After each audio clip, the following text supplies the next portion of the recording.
Hare Krishna. Welcome to Kanchi Gauravani YouTube channel. Sri Venugopala Krishna Swami ஆலயம், செல்வன் வீதி, கோயம்புத்தூர். காந்தி பார்க்ல இருந்து ரொம்ப பக்கத்துல இந்த கோவில் அமைஞ்சிருக்கு. ராஜ வீதியிலிருந்து தேர்முட்டிக்கு பக்கத்துல இந்த கோவில் வரலாம். இந்த கோவில் எவ்வளவு சிறப்பு வாய்ந்தது அப்படிங்கிறத சொல்றதுக்கு வார்த்தைகளே இல்லைங்க. இவ்வளவு ஒரு சின்ன கோவில் மாதிரி தெரியுது, ஆனா உலகத்தையே உள்ள வச்சிருக்காரு. எப்படின்னா, இந்த மரத்தை பார்த்தீங்கன்னா ஒரு விதையில சின்னது ஒரு சின்ன விதையா இருந்தது தான் இன்னைக்கு இவ்வளவு பெரிய மரமாகி இத்தனை பேருக்கு நிழல் கொடுக்குது. அந்த மாதிரி கோயம்புத்தூர், இவ்வளோ பெரிய கோயம்புத்தூர்ல மாநகரத்துக்குள்ள விதை மாதிரி இந்த கோவில் இருக்கு. ஆனா உள்ளுக்குள்ள வைகுண்டமே இருக்குங்க. எல்லா வளங்களும், செல்வங்களும், ஆரோக்கியமும், நோயற்ற வாழ்வையும் பக்தியையும் கொடுக்கக்கூடியவர் இந்த வேணுகோபால சுவாமி. ருக்மணி சத்யபாமா சமேத வேணுகோபால சுவாமி. அழகான தெப்பக்குளம் இருக்கக்கூடிய அற்புதமான ஒரு கோவில்.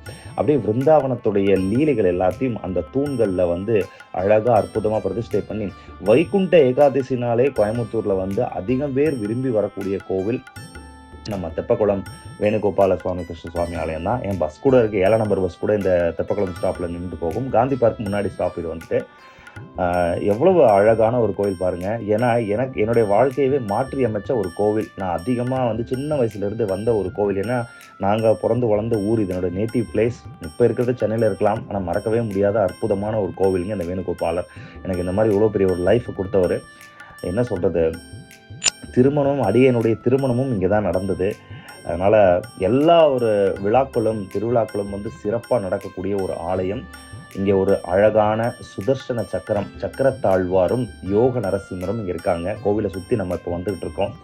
இந்த கோவில் காந்தி பார்க் ரொம்ப பக்கத்துல இருக்கிறதுனால நிறைய பேருக்கு இன்னும் தெரியாது. நிறைய பேர் இன்னும் கோயம்புத்தூர்ல இருக்கீங்க, பட் இந்த வேணுகோபால சுவாமி கோவில் நீங்க சேவிச்சதில்லை.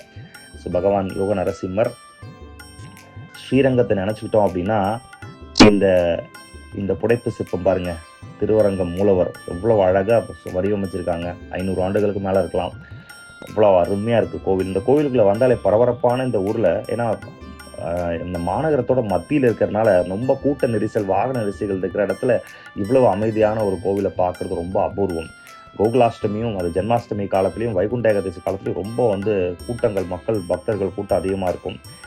நிச்சயமா எல்லாருக்கும் ஒரு நாள் பரமபத வாசல் திறக்கும். இந்த பரமபத வாசல், அதான் சொல்கிறல, புகழ்பெற்ற திருவிழா. இங்கே வேணுகோபாலர் எல்லாருக்கும் ஆசீர்வாதம் பண்ணிட்டு இருக்காரு. இங்கே பக்கத்தில் பக்த ஆஞ்சநேயர், ஆண்டாள் சன்னதி, ராமர் சன்னதி, ஆழ்வார்கள் சன்னதி, துளசி தேவி எல்லாமே அருமையாக இருக்காங்க. இறுதியாக வெற்றிகரமாக நம்ம கோவிலை வலம் வந்துட்டோம். உள்ளுக்குள்ளே இப்போ தரிசனத்தையும் பார்க்கலாம். இல்லைதாங்க, வாழ்க்கையில் அருமையான ஒரு கோவிலை நம்ம ஷார்ட்டாக பார்த்துட்டோம். உங்களுக்கு இந்த வீடியோ பிடிச்சிருந்ததுன்னா உங்கள் கமெண்ட்ஸ் சொல்லுங்கள். மறக்காமல் இதை மற்றவங்களுக்கு ஷேர் பண்ணுங்கள். தேங்க்ஸ் ஃபார் வாட்சிங்.